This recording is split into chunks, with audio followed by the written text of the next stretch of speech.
नमस्कार दोस्तों, आप सभी का एग्रो दर्पण चैनल पर स्वागत है। दोस्तों, आज के इस वीडियो में जो आप देख रहे हैं ये रोइडा का पेड़ है। रोइडा का पेड़ है जो इस समय पूरी तरह फूलों से भरा हुआ है। बहुत ही खूबसूरत फूल आए हुए हैं।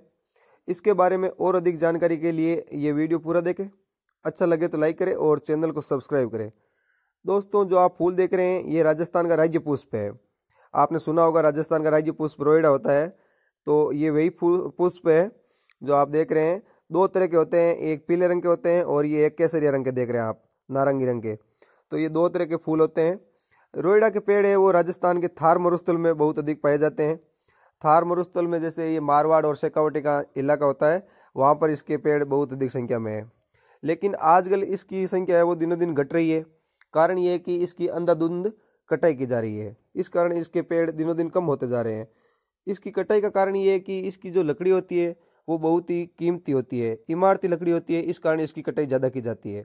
और इसका फर्नीचर है वो बहुत ही सुंदर होता है। इसके जैसे लकड़ी होती है उस पर नक्काशी या कारीगरी का काम है वो सुंदर होता है।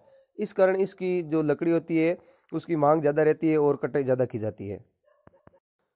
दोस्तों, रेतीले धोरों में उगने वाला ये पेड़ प्रकृति का एक अलग तरह का अनुपम वरदान ही है, जो इस तरह के धोरों में भी प्रकृति की शोभा बढ़ाता है। इस पर जो आप लगने वाले फूल देख रहे हैं ये फरवरी के महीने में आने शुरू होते हैं और मार्च के महीने तक रहते हैं। इसके बाद में इस पर फलियां बनेगी। आप जो ये पत्तियां देख रहे हैं ये पत्तियां काफ़ी लंबी होती है और नुकीली आगे से होती है। ये इस तरह के पेड़ होते हैं। नीम और खेजड़ी के पेड़ के जितना बड़ा होता है इसका पेड़, और इसकी छाल है वो खेजड़ी के पेड़ के जैसी ही छाल होती है। कितना खूबसूरत पेड़ लग रहा है।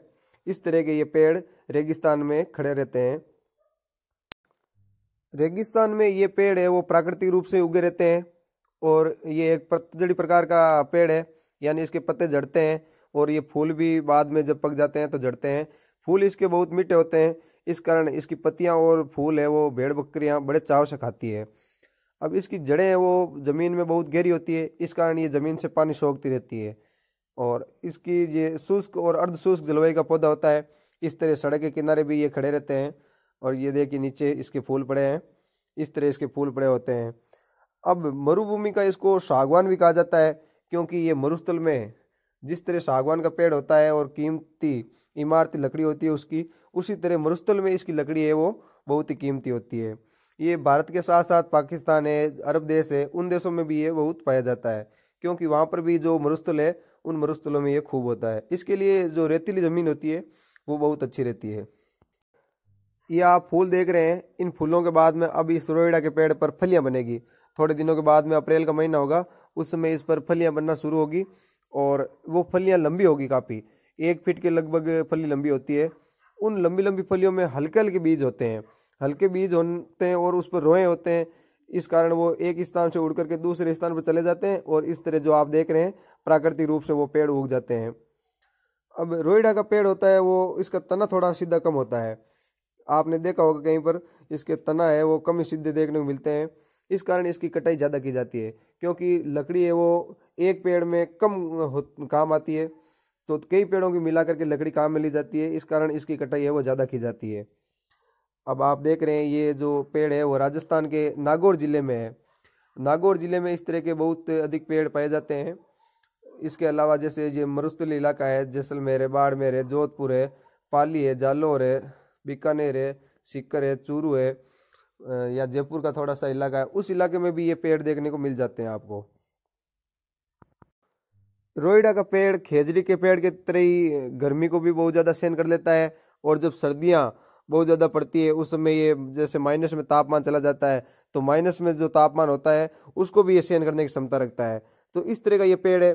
कई बार आपने देखा होगा जैसे नीम का पेड़ है वो सर्दी में जल जाता है, लेकिन ये रोइडा का पेड़ है वो सर्दी में भी नहीं जलता है और गर्मी में 50 डिग्री का तापमान ये सहन कर सकता है। इस तरह तापमान सहन करने की भी इसमें अद्भुत क्षमता होती है। अब रोइडा के पेड़ की छाल को देखें तो ये भी दवाइयों के रूप में काम आती है और इसकी पत्तियां हैं इससे भी दवाइयाँ बनती है। तो इस हिसाब से देखें तो ये पेड़ है वो पूरा ही एक उपयोगी पेड़ है। इसकी जैसे लकड़ी काम में आती है, छाल काम में आती है, पत्तियां काम में आती है। तो इस हिसाब से सरकार को इसको बचाने के लिए पूरा प्रयत्न करना चाहिए। अभी जैसे हम देख रहे हैं अंगोर ज़मीन होती है वहाँ पर सरकार है वो बबूल के पेड़ लगाती है मरुस्थलीय इलाकों में।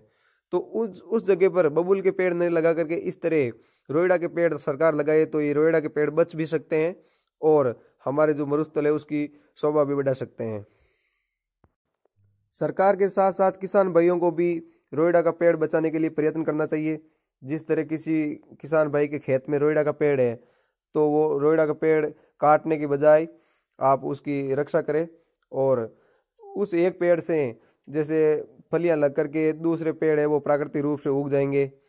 तो इस कारण एक पेड़ है, बड़ा पेड़ है, लेकिन आप उसको काटने का प्रयत्न ना करें।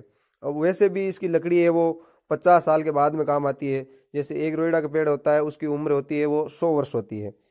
तो 100 वर्ष में ये 50 वर्ष का होने के बाद में उसकी लकड़ी है वो मजबूत कठोर होती है तो और टिकाऊ भी होती है। तो मजबूत कठोर टिकाऊ वो 50 वर्ष के बाद में होती है। इस कारण इस रोइडा के पेड़ को आप जब इसकी अवस्था नहीं आती है तब इसको नहीं काटे। कच्चे पेड़ काट करके उसकी लकड़ी है वो ज़्यादा काम भी नहीं आती है। तो सभी किसान भाइयों से और सरकार से अनुरोध है कि रोइडा के पेड़ को ज़्यादा से ज़्यादा बचाया जाए। कितना सुंदर लग रहा है आपको, जैसे आप देख रहे हैं इसमें बहुत ही शानदार सुंदर पेड़ है। ये झाड़ीनुमा पेड़ भी होते हैं, जैसे छोटे रहते हैं तब ये झाड़ी के रूप में रहते हैं। आप देख रहे हैं इसका बड़ा पेड़ भी आपने देखा है वीडियो में और ये छोटा पेड़ है। छोटे पेड़ और बड़े पेड़, अब ये बड़ा पेड़ है वो कई सालों के बाद में बनेगा। रोइडा के पेड़ों की संख्या की कमी का एक कारण ये है कि जैसे आजकल खेतों में खेत जोतते हैं तो तेई का उपयोग करते हैं। उस तेई के कारण जिसके पौधे होते हैं वो कट जाते हैं, जिस कारण ये नए पेड़ बन नहीं पाते हैं। आजकल नए पेड़ बिल्कुल ही कम देखने को मिल रहे हैं। जैसे आज 5-10 सालों में कोई उगे हो ऐसा पेड़ बिल्कुल ही कम देखने को मिल रहा है। तो नए पेड़ों की दिनों दिन संख्या कम होती जा रही है। तो दोस्तों अगर आप अपनी खेत की मेड़ पर भी इस तरह के पेड़ उगाते हैं तो भी आप पर्यावरण को काफ़ी सुरक्षा प्रदान कर सकते हैं। ये पर्यावरण का संतुलन बनाए रखने के लिए इस तरह के कदम हमें उठाने ज़रूर चाहिए। तो वीडियो देखने के लिए धन्यवाद दोस्तों। अगर अच्छा लगा है तो लाइक कीजिए और चैनल को सब्सक्राइब भी कर लीजिए। धन्यवाद दोस्तों।